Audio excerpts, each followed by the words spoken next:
If you see tall figures watching you from the ridge at sunset in the Santa Lucia Mountains, don't approach them. Don't try to photograph them, and whatever you do, don't stare at them for too long.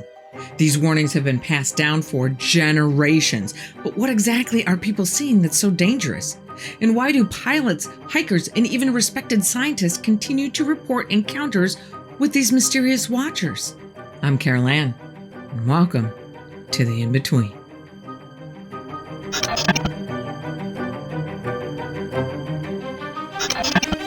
The Santa Lucia Mountains stretch along California's central coast like a dragon's spine, cutting between the crashing waves of Big Sur and the fertile valleys beyond.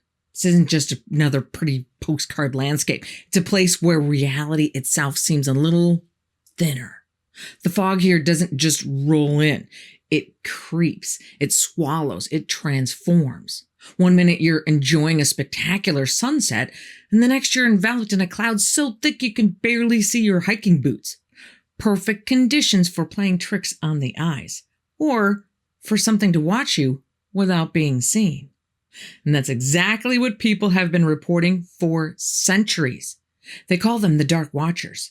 Humanoid figures often described as reaching 7 to 10 feet tall, usually wearing dark cloaks and wide-brim hats, sometimes carrying walking sticks, sometimes having glowing eyes, and have one particular hobby: standing silently on ridgelines at twilight, watching hikers below.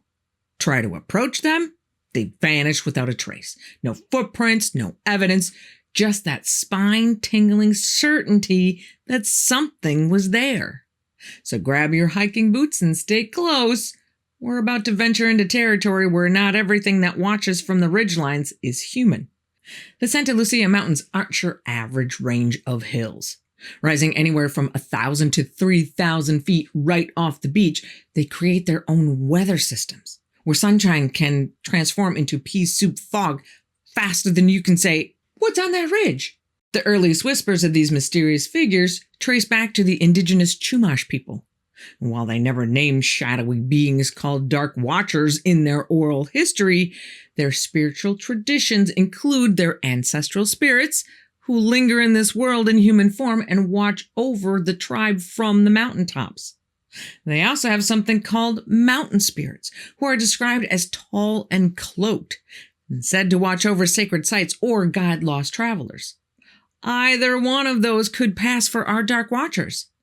And thanks to Jeremy at Belief Hole Podcast for looking over all the Chumash cave paintings to find this little guy, which to me looks a lot like a dark little guy with a wide-brimmed hat. But we also have this painting that looks like a tall, slender man standing behind another man. Two completely different depictions, but they are both certainly depicting something out of the ordinary. And while the meaning of both those paintings is certainly subjective, this next part is not.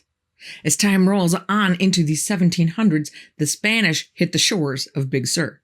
And according to local tradition, it doesn't take long before Spanish explorers and missionaries start telling tales of tall, dark figures silently observing from ridgelines. The Los Vigilantes Oscuros, the Dark Watchers. And while these mountains are carefully cultivating their ominous reputation over years, we get to 1937, when poet Robinson Jeffers publishes a collection of poems called Such Counsels You Gave to Me, which includes a poem of the same name describing the Watchers as forms that look human to human eyes, but certainly are not human. His poem mentions a watcher that seems to dissolve into shadow when approached. A year later, John Steinbeck referenced them in his short story Flight. When the character Pepe flees into the Santa Lucia Mountains, his mother warns him, "When thou comest to the high mountains, if thou seest any of the dark watching men, go not near them, nor try to speak to them." Later, Pepe spots a black figure, but quickly looks away. Smart kid. And as it turns out, John Steinbeck knew a little something about the Watchers. According to John's son, Thomas Steinbeck, his grandmother, so John's mom, Olive Hamilton, wasn't just familiar with the Dark Watchers. She actively interacted with them. Olive A practical woman who only believed in things she could see was a school teacher in Big Sur and would see the watchers as she passed through Mule Deer Canyon. So she left offerings of fruit and nuts and flowers in a shaded alcove. And sometimes there'd be flowers in that same spot on her way back home.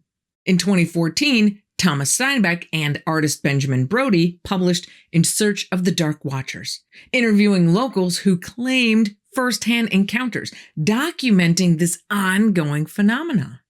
And to say they're ongoing doesn't even quite cover it. Probably the most well-known account comes from the 1960s.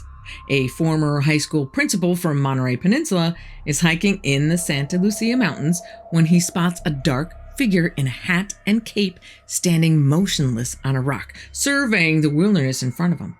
When the guy calls out to who he thinks are his fellow hikers, the figure vanishes without a trace. Reddit user Jay Bowser shares a story from the 1980s when they're camping in Big Sur and sees figures wrapped in black with unusual pointed ears. On January 24th, 2015, around 2 o'clock in the afternoon, Joey from Sylmar, California, is running along a trail when he happens to look up into an area that can only be reached with climbing gear to see a figure that he describes as darker than dark. The best part of this encounter? Exactly 1 year to the day later, he's running the same trail and sees the same figure. One poster, by the name of Kickboy Face of Moreno Valley, talks about how many years ago, he's out with a friend around Alessandro checking out some abandoned barns. His friend's car, an old beat-up VW Bug, breaks down. It's getting dark, so the two have no choice but to hang out in the car until morning when they can go and get a tow. As the two guys kill time in the dark with stupid conversation and cigarettes, they notice motionless dark shadows all the way around the car. The figures look like they're hunched over, maybe kneeling, and look to be about as big as the car.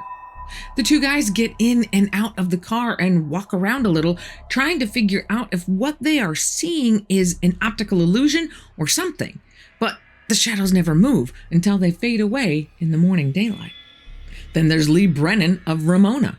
He's flying south in his twin-engine Beechcraft about 20 miles north of Vandenberg Air Force Base just after sunset. He glances toward the Santa Lucia Range and sees 7 large, dark figures spaced evenly about 1/4 of a mile apart. And the list goes on and on. If you want to read more of these encounters, check out darkwatching.com and weirdca.com. I'll put links to both in the description. And unlike many paranormal reports, Dark Watcher sightings often involve multiple witnesses, including people who had no prior knowledge of the legend. These aren't just wide-eyed believers seeing what they want to see. They're ordinary people who walk away from these encounters profoundly unsettled, convinced they've experienced something beyond conventional explanation. So what exactly are people seeing when they report encounters with the Dark Watchers? Well, the theories range all the way from the science lab to the seance table. So let's start with what I think is a very plausible solution to at least some of these sightings. The Brocken Spectre, an optical phenomenon named after Brocken Mountain in Germany where it was first documented. Basically, when the sun is low, your shadow gets projected onto mist or fog, creating a giant silhouette that appears to loom on distant fog banks. The Santa Lucia Mountains are like a Brocken Spectre factory. Coastal fog, dramatic elevations, gorgeous sunsets. Perfect for creating giant shadow people that vanish as the sun sets, or the fog moves on. However, there's a little hole in this theory. Brocken Spectres typically come with a rainbow-like halo called a glory, which I've never seen mentioned in one single Dark Watcher encounter. Plus, many sightings happen when conditions aren't right for this particular phenomena. Not to mention, it's your shadow, so it moves when you move. I saw one encounter where the witness talked about the Watcher mimicking his movements. That's a perfect example of where the Brocken Spectre might be the answer. But usually, the witness is in motion, like hiking or something, unlike the often motionless Dark watchers. Then there's good old pareidolia, our brain's tendency to see faces and human forms in random objects. That's why we see Elvis in a potato chip or a face on Mars. Throw in some spooky folklore, misty conditions, and the power of suggestion, and suddenly that weirdly shaped tree on the ridge becomes a cloaked figure watching your every move. A newer theory is infrasound. The geography of the Santa Lucia Mountains, with wind tunneling through canyons and waves crashing below, could be the right conditions for generating infrasound, which are sound waves below our hearing range. Studies show infrasound can trigger anxiety, unease, and possibly visual distortions. Your brain literally starts playing tricks on you. It's not necessarily prevalent in the encounters I highlighted, but most Dark Watcher experiences do come with a heavy sense of dread. Also, I feel I would be remiss if I didn't mention the theory of hypoxia, or altitude sickness. Some people mention that this is a possible reason that people are seeing strange things when they are climbing the Santa Lucias. But hypoxia usually doesn't become an issue until you start climbing above the 8,000-foot range. The tallest peak in the Santa Lucia range is only 5,000 feet. While it's possible that some people could be affected at lower altitudes, the majority of people are not. And many of these sightings take place at or near sea level. Taking a slightly less scientific path, some local cultural interpretations view the Watchers as spiritual guardians of the land, ancient protectors observing those who pass through their territory. The Spanish settlers viewed them as pretty much the same way, as either benevolent sentinels or ominous harbingers. And while the Watchers certainly look the part, my question is, guarding what? If they're guarding the land, you would think that at some point we would have an encounter story where the Watcher became actively menacing in some way, but we don't. Now, there is a rumor that says that the reason you should not even look at them is because if you do, you will never be seen again. So that leads me to believe that if the Watchers are guardians, and no one has ever been outwardly threatened by them, that those they catch doing bad things must be in the group of people who are never heard from again. Except that according to David Politis' missing 411 cluster map, the Santa Lucia Mountains are not even a blip on the missing person's radar. So if they're guardians, maybe they're not very good at it. Kevin! But then again, maybe they're not guardians as much as just observers. Okay, but where do they come from?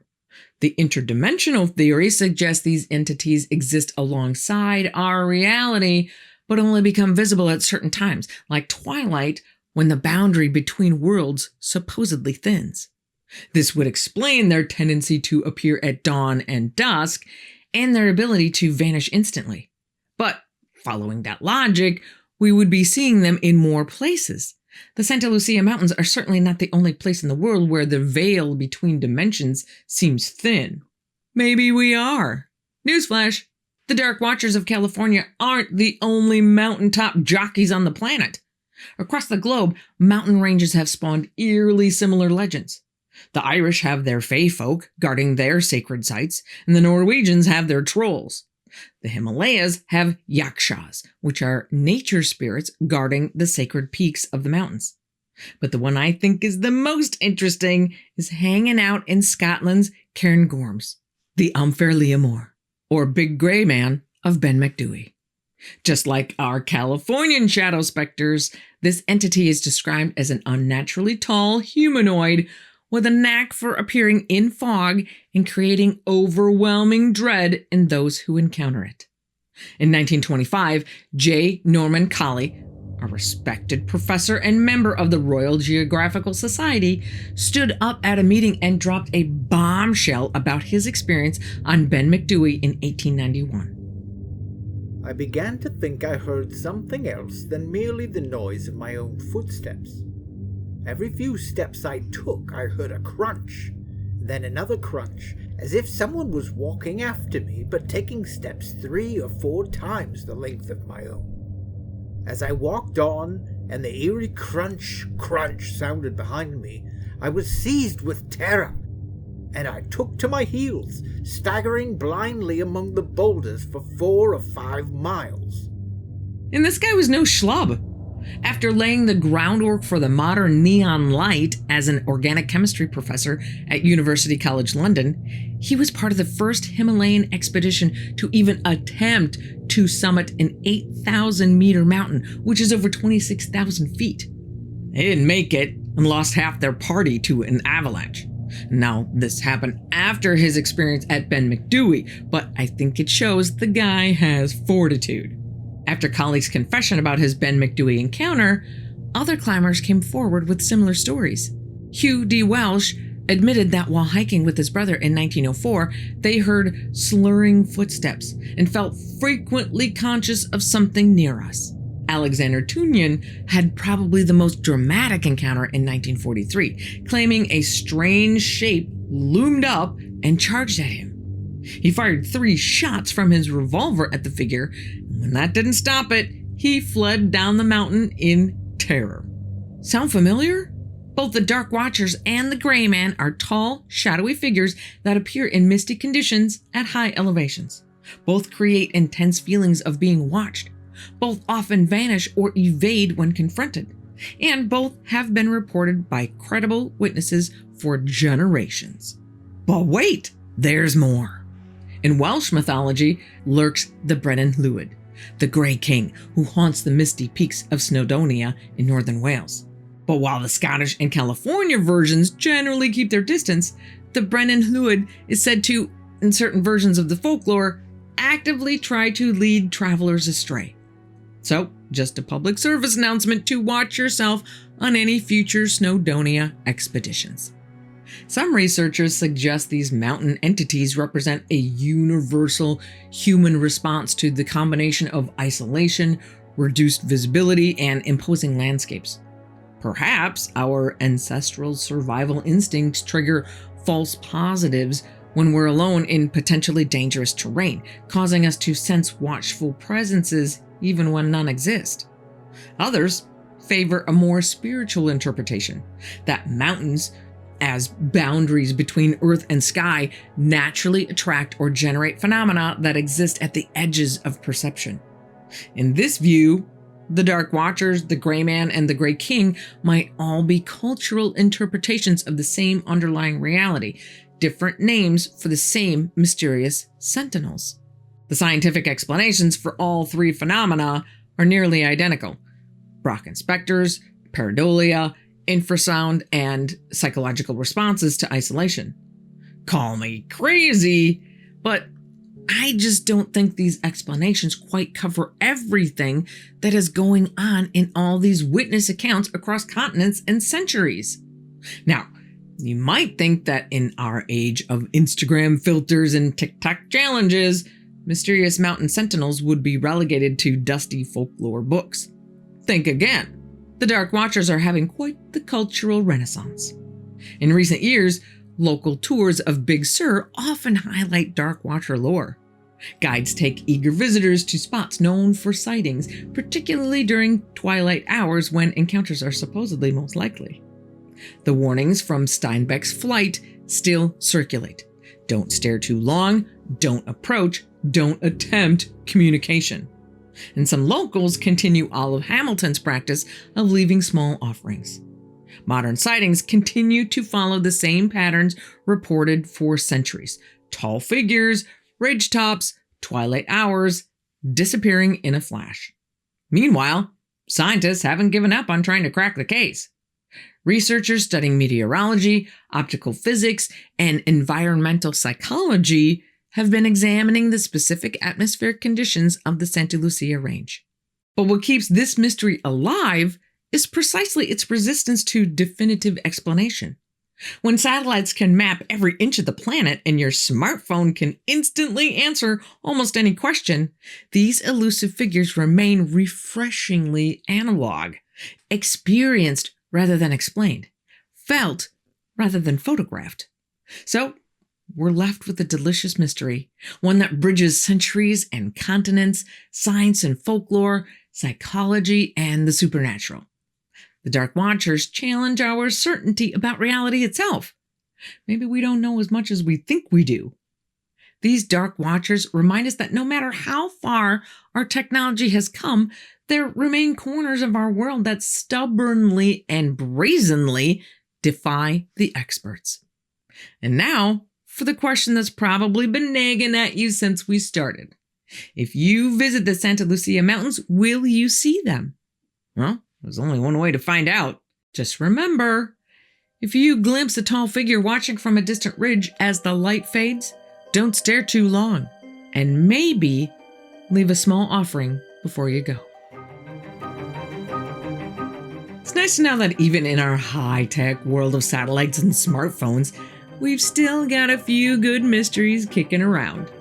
I mean, who doesn't get that thrill when fog rolls in and suddenly familiar landscapes turn disturbingly unfamiliar? Though if I actually saw a dark watcher, I'd probably set a new trail speed record getting back to my car. If you're in the mood for more shadowy entities that have haunted humans for centuries, check out this video on shadow people. But warning, you may not be able to sleep tonight. Be careful out there. And I will see you here again on the In-Between.